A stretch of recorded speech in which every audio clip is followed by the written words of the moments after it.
तो लाइट को मरे हुए काफी समय बीत चुका है। ryuk अब अकेला शिनिगामी वर्ल्ड में बैठा बोर हो रहा है। तभी वहाँ पर मिडोरा नाम की एक शिनिगामी आती है जिसने एक extra death note shinigami king से 13 एप्पल देकर ली थी। वो ryuk के पास आकर उससे कहती है, मैं तुम्हारी तरह कामयाब नहीं रही ryuk, नोटबुक वापस लोगे? हाँ वो तो लूंगा ही, पर उससे पहले क्या तुम मेरी वो खास चीज लेकर आए हो? जरा रुको, ये लो।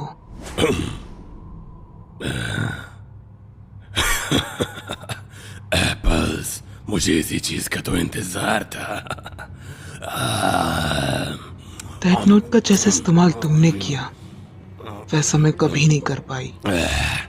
स्वादिष्ट है, मुझे और ज्यादा एप्पल्स चाहिए।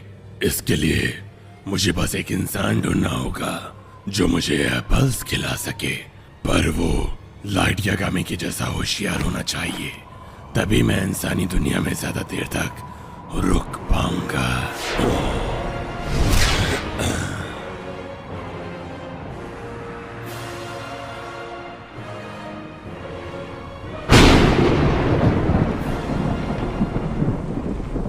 मई 2019, तनाका का घर। हम देखते हैं एक बच्चा कानों में ईयरफोन लगाए गाने सुन रहा होता है और तभी हम देखते हैं एक हाथ फर्श के बीच से बाहर निकलता है और वो और कोई नहीं बल्कि ryuk था। वो उस बच्चे के पास जाता है और अपनी डेथ नोट से उसके सर को छू देता है।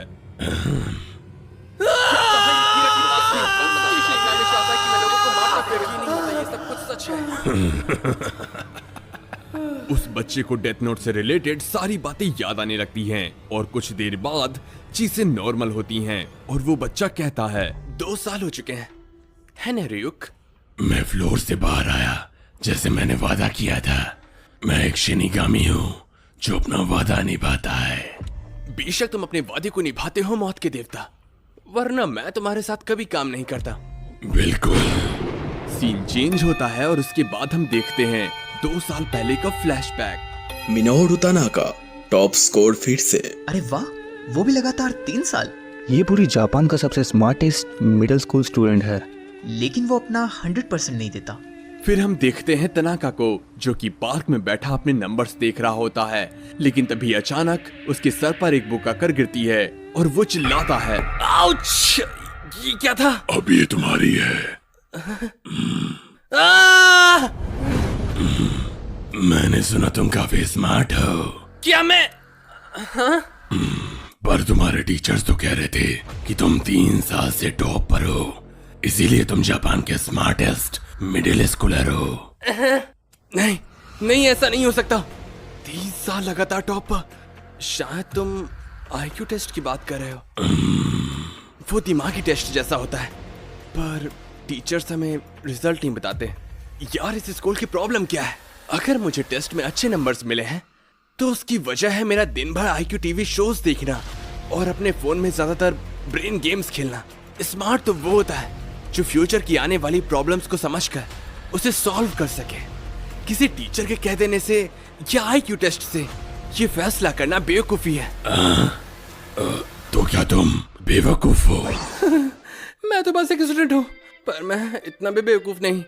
शायद मैं थोड़ा अच्छा हूँ क्विज या IQ गेम्स जैसी चीजों में। क्या तुम थोड़ा सा? शायद तुम्हारे जैसा कोई मुझे सूट करेगा। सूट करेगा इसका मतलब है? और वैसे तुम हो क्या चीज?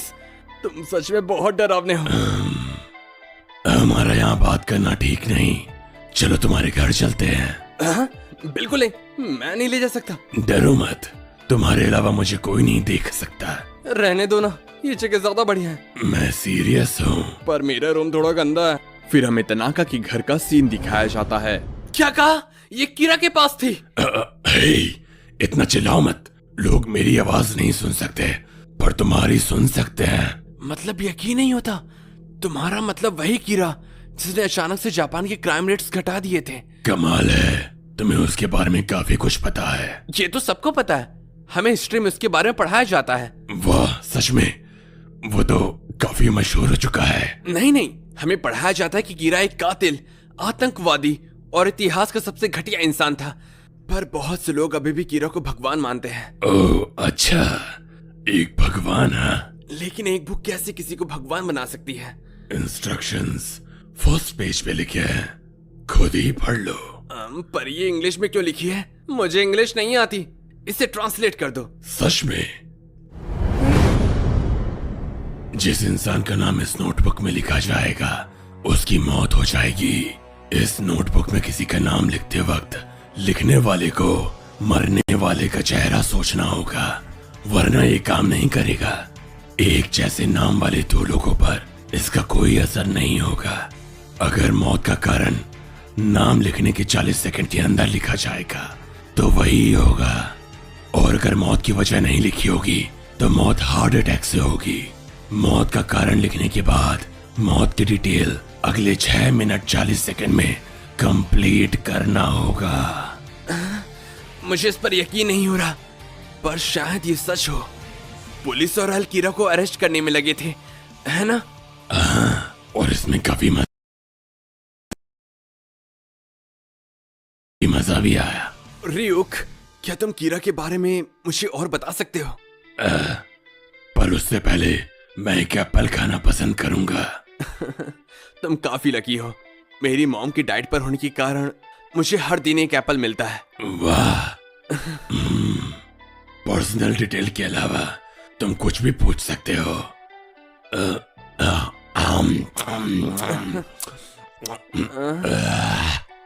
यम्मी। तुम कभी सीरियस क्यों नहीं रहते? अमेजिंग। तो ऐसे कीरा ने इन सबको अंजाम दिया। उसने तुम्हारा और इस डेथ नोट का अच्छे से फायदा उठाया अपने मतलब के लिए। वो सच में बहुत स्मार्ट होगा। हाँ, उसके टेस्ट स्कोर पूरे जापान में नंबर 1 थे। लेकिन अगर अब हम वही सारी सेम चीजें करेंगे तो पकड़े जाएंगे। वो 10 साल पहले की बात थी। अब इंसानों का एक नया युग आ चुका है। सड़क के कोने कोने पर और ट्रेन में सिक्योरिटी कैमरास लगे हुए हैं। कार्स और बसेस में भी डैश कैम्स हैं। हाँ, शायद अब तुम उन FBI एजेंट्स को इतनी आसानी से ना मार पाओ। और तो और साइबर क्राइम्स ब्रांच वाले काफी होशियार हो चुके हैं। अगर आज के समय में कीरा ऑनलाइन मैसेज भेजने की कोशिश करता तो पुलिस तुरंत उसकी लोकेशन ट्रैक करके उसे पकड़ लेती।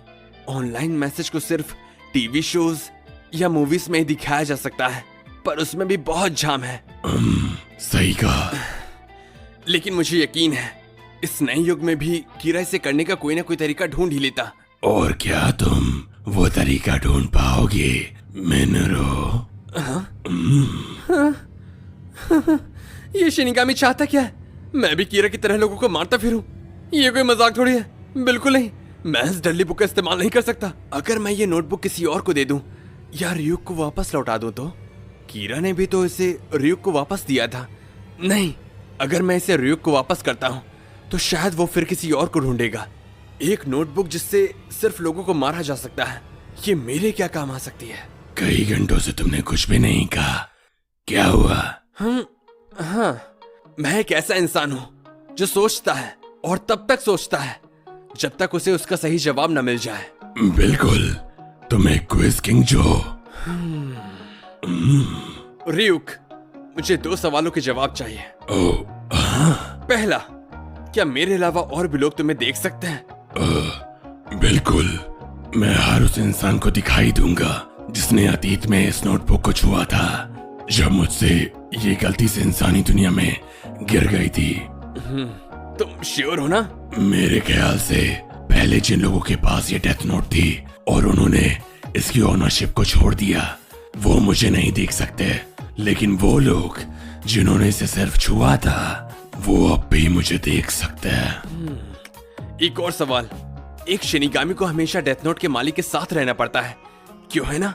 तो ये बताओ, एक शिनिगामी अपने मालिक से आखिर कितनी दूरी तक जा सकता है? ये बताना थोड़ा मुश्किल है, इसका कोई नियम नहीं है, पर ये तब तक काम करेगा जब तक मुझे पता हो कि तुम कहाँ हो। या रुको, शायद ये शिनिगामी वर्ल्ड से यहाँ तक की दूरी हो सकती है, मुझे ठीक से नहीं पता। क्या तुम थोड़ा डिटेल में नहीं बता सकते? मुझे लगता है कोई दूरी तय नहीं की गई है, पर मुझे एक एग्जैक्ट नंबर चाहिए। ओह, समझा। तो इंसानी दुनिया के हिसाब से ये दूरी 14 किलोमीटर है, क्यों? सही कहा ना? इतनी दूरी काफी है तुम्हें पहचानने के लिए और एक ही मैसेज में तुम्हारे पास आने के लिए। ठीक है, मैंने फैसला कर लिया है। मैं अब ये डेथ नोट तुम्हें वापस कर रहा हूँ। 2 साल बाद इसे वापस लेकर आना। 2 साल बाद मैं इस नोटबुक का इस्तेमाल करूंगा और तुम्हें हर दिन एप्पल्स भी दूंगा। मुझे 2 साल तक एप्पल्स का इंतजार करना होगा। अगर तुम इतना लंबा नहीं रुक सकते तो ये नोटबुक किसी और को दे दो। ठीक है मिनोरू, मैं इंतजार करूंगा। तो अब से मैं इस नोटबुक का मालिक नहीं हूँ। ये नोटबुक अब मैं तुम्हें वापस लौटाता हूँ। तो ये सब हुआ था। मैंने 2 सालों तक एप्पल्स का इंतजार किया है। हाँ, मैं अपने उसी प्लान का इस्तेमाल करूंगा जो मैंने 2 साल पहले सोचा था। प्लान? हाँ, और मेरे प्लान के मुताबिक मैं इस डेथ नोट को बेचने वाला हूँ। बेचने वाले हो? तो इसी के साथ ये एपिसोड यहीं खत्म होता है। इस सीरीज में टोटल 3 एपिसोड होंगी। पहला एपिसोड यहीं खत्म हो चुका है। अगला एपिसोड मैं जल्द से जल्द लाने की कोशिश करूंगा। उम्मीद है कल ही ले आऊं, लेकिन इसके लिए मुझे ज्यादा से ज्यादा लाइक चाहिए।